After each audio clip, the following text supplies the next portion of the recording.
ये अजामिल कान्यकुब्जे द्विजः कश्चित् दासीपतिरजामिलः नाम्ना नष्ट सदाचारो दास्या संसर्गदूषितः। अजामिल बड़ा सज्जन, शील वृत्त गुणालयः, बड़ा शीलवान था, बड़ा सज्जन था, लेकिन इसने कुसंग कर लिया, गलत संग कर लिया, तो अब ये इतना बुरा हो गया, अब ये गुण सहित नहीं है, गुण रहित हो गया, इसके अंदर अब कोई गुण नहीं बचे। अब ये चोरी डकैती सारे कामों को करने लग गया। एक दिन क्या हुआ,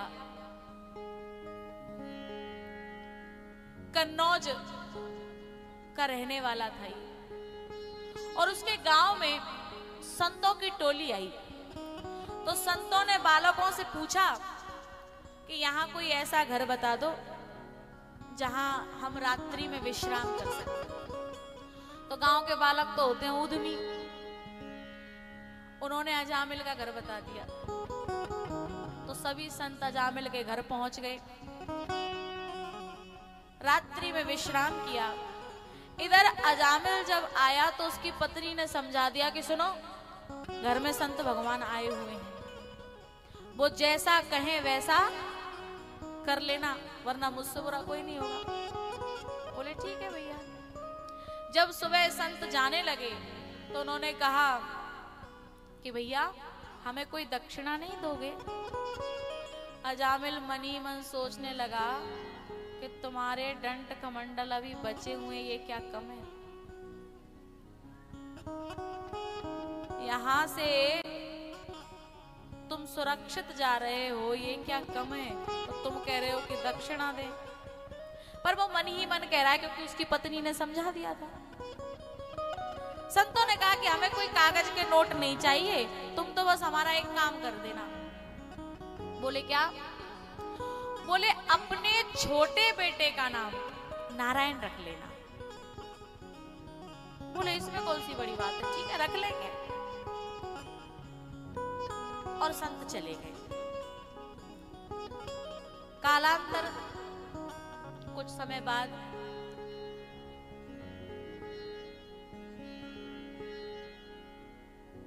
यम के दूत अजामिल को लेने आए। तो उसने अंतिम में अपने छोटे पुत्र नारायण को पुकारा। जैसे ही नारायण नाम लिया तो वहीं भगवान के दूत भी आ गए और उन्होंने उन यम के दूतों को मार करके भगाने की कोशिश की। बोले अरे तुम मुझे क्यों मार रहे हो? कौन बोल रहे हैं? यमराज के दूत। बोले इसने इतने बुरे बुरे काम किए हैं, तुमको पता है? बोले चाहे इसने कुछ भी किया हो, लेकिन इसने अंतिम में हमारे भगवान का नाम लिया है, इसलिए अब ये तुम्हारे यहाँ का अधिकारी नहीं है, इसे तो भगवान के पास ले जाएंगे हम। बोले इसने नारायण का नाम लिया है, तुम्हारे भगवान का नाम नहीं लिया, अपने छोटे पुत्र का नाम लिया है। उन दूतों ने कहा एक बात बताओ, पहले हमारे भगवान का नारायण नाम था कि इसके बेटे का? बोले नाम तो पहले तुम्हारे भगवान का ही नारायण था। बोले फिर बात खत्म, और उनको मार पीट करके वहां से भगा दिया। इस दृश्य को अजामिल ने देखा, उसको मन ही मन इस बात का पछतावा हुआ कि मैंने अनजाने में, अज्ञानता में भगवान का नाम ले लिया, जाने अनजाने में। अगर मैंने जानबूझ करके भगवान का नाम ले लिया होता तो न जाने क्या होता। और एक और बात, क्या सचमुच अपने बेटे नारायण नाम रख देने से, नारायण का नाम लेने से अजामिल का उद्धार हुआ था?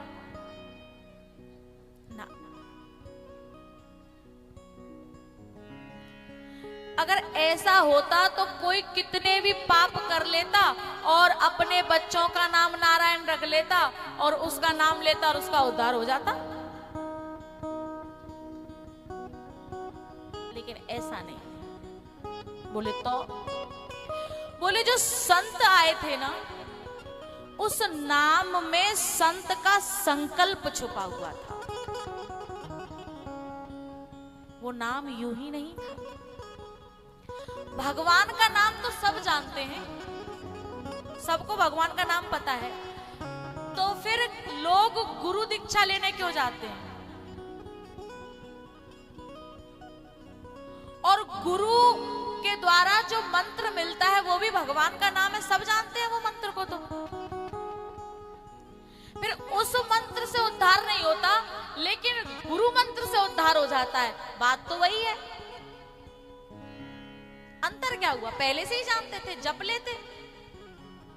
प्यारे, जो गुरु के मुख से निकलता हुआ जो मंत्र होता है, उस मंत्र में गुरु का ये संकल्प जुड़ जाता है कि अब ये जो इस मंत्र को जाप करे, हे परमात्मा, इस मंत्र के जाप करने से मेरे इस शिष्य का कल्याण हो जाए। उसमें गुरु का संकल्प जुड़ जाता है। मंत्र तो वही है, नाम तो वही है, लेकिन उसमें गुरु का संकल्प जुड़ता है। ऐसे ही नारायण नाम से उद्धार नहीं हुआ, उस नारायण नाम में उन संतों का संकल्प था कि इससे इसका कल्याण हो जाए। मैंने इसकी घर की रोटी खाई। संत यदि किसी के घर का पानी भी पी लेना, तो जब तक उसका कल्याण नहीं कर देता तब तक छोड़ता नहीं। उसके पानी का भी कर्जा चुका करके जाता है।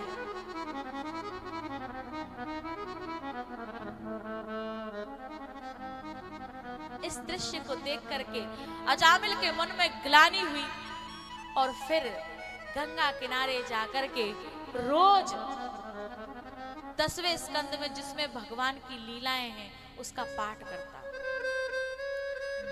भैया, इसी 6वें स्कंद में वृत्रासुर की कथा आती है, जो एक राक्षस है और राक्षस भगवान की स्तुति कर रहा है। अहम हरे तव पादई कमूल दासानो दासो भवितास्मि भूयः मनः स्मरेतासु पतेः गुणास्ते गृणीत वाक्कर्म करोतु काय। क्या कह रहा है वृत्रासुर, जो राक्षस है? धिक्कार है हम जैसे मनुष्यों पर। जब परमात्मा सामने आ जाए तो न जाने हम क्या क्या मांगने लग जाते हैं। सुख संपत्ति घर आवे, कष्ट मिटे तन का।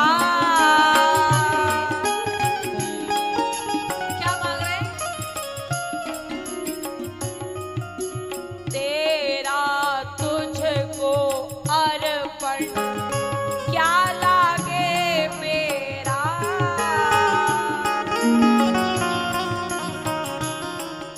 कोई संत किसी के घर गए, बड़ा घर बनवाया था। बोले, संत ने कहा बड़ा अच्छा घर बनवाया है, बहुत सुंदर है। बोले महाराज हमारा कहाँ है? आपका ही तो है, ये सब आपका है। तेरा तुझको अर्पण क्या लागे मेरा। हमारा नहीं है महाराज, आपका ही तो है, ये सब आपका है, ये सब आपका है। संत ने कहा हमारा है तो ये रजिस्ट्री हमारे नाम कर दो। भी हमारे नाम कर दो। अरे महाराज, नई गाड़ी ली, अरे महाराज आपकी गाड़ी देखो, आपकी गाड़ी, और ये कह दिया जाए कि नाम कर दो गाड़ी, फिर और वैसे क्या कहते हैं, तेरा तुझको अर्पण क्या लागे मेरा स्वामी, क्या लागे मेरा। केवल कहने की बात है, केवल कहने की बात है, होता किसी का नहीं है। जो हम करते हैं, जो हम कमाते हैं, उसे समझते हैं कि हमारा ही है। बस ऐसे ही कहते रहते, तेरा तुझको अर्पण क्या लागे मेरा। लेकिन यदि मांग लिया ना तो नहीं। भगवान सामने खड़ा हो जाए तो भगवान से मांगने में लगे रहते हैं, हमारा संसार पुष्ट कर दो, हमारा मकान बनवा दो, हमारा घर द्वार बनवा दो, हमारे बेटे की शादी नहीं हो रही है, फलाना काम करा दो, ढिकाना काम करा दो। क्या कभी भगवान के दरबार में जाकर के कभी ये कहा कि बहुत दिन हो गए तुझसे बिछड़े, तू मिल जा? कभी कहा? कभी नहीं। धन्य है ये वृत्रासुर, हम मनुष्य होकर के हमारे जीवन को धिक्कार है। ये राक्षस होकर के, असुर होकर के भगवान से प्रार्थना कर रहा है, हे परमात्मा, हे मालिक, मुझे कुछ नहीं चाहिए। न नाकपृष्ठं न च पारमेष्ठ्यं न सार्वभौमं न रसाधिपत्यं। मुझे कुछ भी नहीं चाहिए, ना मुझे पृथ्वी लोक चाहिए, ना मुझे स्वर्ग लोक चाहिए, ना मुझे पाताल लोक चाहिए। न नाकपृष्ठं न च पारमेष्ठ्यं न सार्वभौमं न रसाधिपत्यं न योगसिद्धिः अपुनर्भवं वा समञ्जसत्वा विरहैकांक्षे। हे परमात्मा, मुझे ये तीनों लोकों में से कोई लोक नहीं चाहिए। बोले तो तुझे चाहिए क्या? बोले बस इतना दे दो कि अब कभी इस संसार में ना आना पड़े। इतना दे दो कि बस अब आपके चरणों में मन लगा रहे, और ये दोबारा ये जो आना जाना है ना संसार का, वो मिट जाए। न योग सिद्धि अपुनर्भवं वा समञ्जसत्वा विरहैकांक्षे। समञ्जसत्वा विरहैकांक्षे। भैयाओ, 7वें स्कंद में प्रहलाद जी की कथा आती है। आप सबने प्रहलाद जी की तो कथा सुन रखी है। संक्षेप में कुछ थोड़ी सी बात कहना है।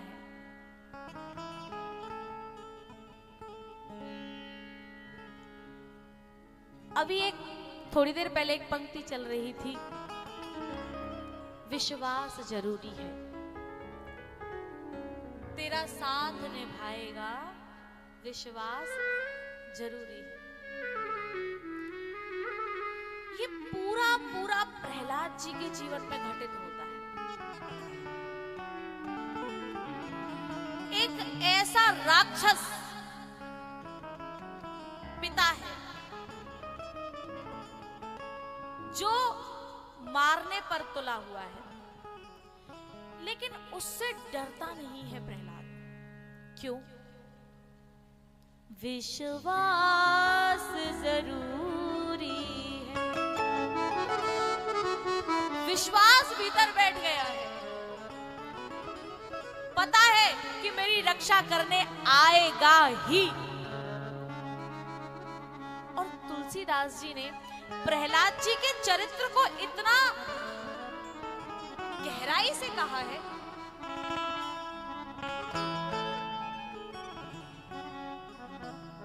इतनी गहराई से। गाढ़ी कृपान कृपान कहूं पेतु काल कराल बिलोकिन भागे। हिरण्यकश्यपु ने तलवार निकाल ली। गाढ़ी कृपान कहूं पितु काल कराल। उस समय काल बन गया है हिरण्यकश्यपु, लेकिन बिलोकिन भागे। प्रहलाद जी डरते नहीं हैं, देख रहे हैं लेकिन डर नहीं रहे।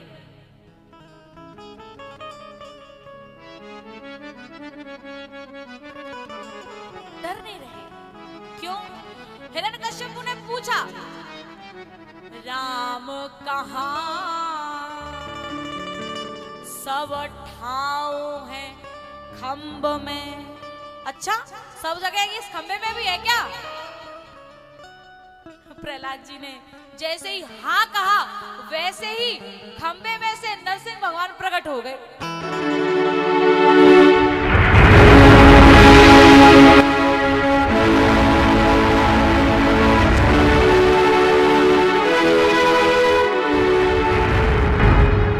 बोलो नरसिंह भगवान की।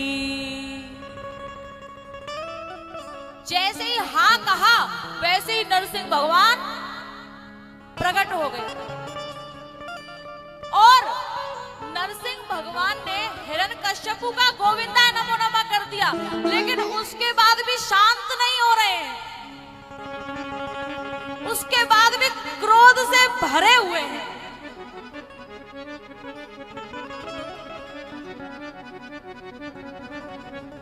क्रोध से भरे हुए हैं।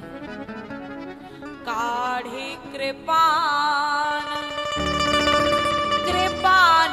कहूं पेतु काल कराल बिलोकिन भागे।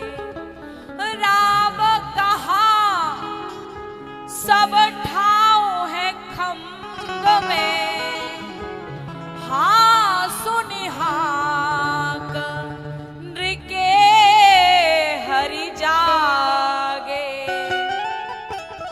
बैरी बिदारी भय बिकराल कहे प्रहलाद ही के अनुरागे। जब से प्रहलाद जी ने खंबे में से नरसिंह भगवान को प्रकट कर लिया। खंबा काय का था? पत्थर का। पत्थर को कहते हैं पाहन। खंबे में से जब से प्रहलाद जी ने नरसिंह भगवान को प्रकट किया, तभी से प्रीति प्रतीति बढ़ी तुलसी। इस संसार में फिर प्रीति बढ़ गई, प्रतीति बढ़ गई। प्रीति प्रतीति बढ़ी तुलसी, तब ते सब पाहन पूजन लागे। तब ते सब पाहन पूजन लागे। एक बात कहूं, पत्थर में से भी भगवान प्रकट हो सकता है, ये बात तो प्रहलाद जी से ही सीखने को मिलती है। पत्थर में से प्रकट कर लिया। प्रीति प्रतीति बढ़ी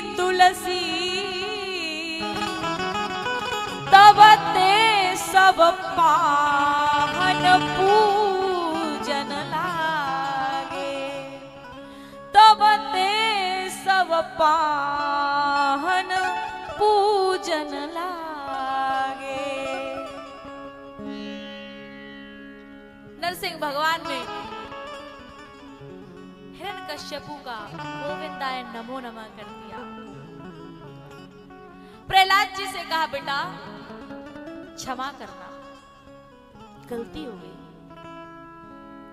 बड़ी देर हो गई आने में, तुझे इतने कष्टों को सहन करना पड़ा।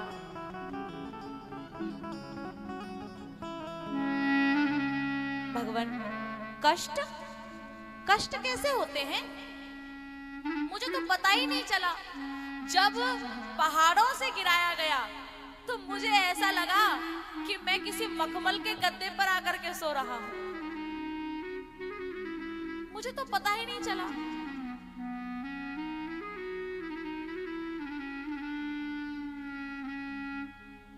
कष्ट क्या होते हैं मुझे नहीं पता। भगवान ने कहा बेटा तो कुछ मांग ले। प्रहलाद जी ने कहा भगवान मांगना क्या होता है? मैं तो कुछ मांगना जानता ही नहीं। भगवान ने कहा बेटा कुछ तो मांग ले। बोले अगर आप इतनी जिद कर रहे हैं तो फिर एक प्रार्थना है, मेरी कभी मांगने की इच्छा ही न हो, बस आप ये वरदान दे दीजिए।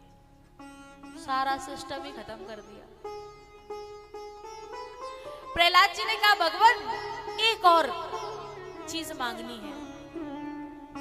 बोले बताओ। प्रहलाद जी ने कहा भगवान मेरे जो ये पिताजी है ना, बस आपसे प्रार्थना है इनकी अधोगति ना हो, इनकी दुर्गति ना हो, इनका उद्धार कर देना। भगवान ने कहा अरे पागल, षष्ठीम कोलानिति तानि षष्ठीम आगामिकानि च। जिस कुल में कोई साधु पैदा हो जाता है ना, तेरे जैसे भक्त पैदा हो जाते, भगत शिरोमणि भय प्रह लादू। जिस कुल में तेरे जैसे भक्त पैदा हो जाते हैं, जिस कुल में संत पैदा हो जाते हैं, फिर वहां की 60 पीढ़ी पीछे की षष्ठीम कोलानि तीतानि अतीतानि और षष्ठीम आगामिकानि च। 60 पीढ़ी पीछे की और 60 पीढ़ी आगे की और एक जो चल रही है। कितनी हो गई? 60 पीछे की और 60 आगे की और एक जो चल रही है 121 पीढ़ियों का उद्धार हो जाता है। उन्हें कुछ करने की जरूरत नहीं है। 60 पीढ़ी पीछे की और 60 आगे की और एक जो चल रही है, इन पीढ़ियों का उद्धार हो जाता है जिस कुल में तेरे जैसे भक्त पैदा हो जाते हैं। षष्ठीम कुलानि तीतानि षष्ठीम आगामिकानि च कुलानि उद्धरेत् प्राज्ञः सन्न्यस्तम् इति यो वदेत्। कुलानि उद्धरेत् प्राज्ञः सन्न्यस्तम् इति यो वदेत्।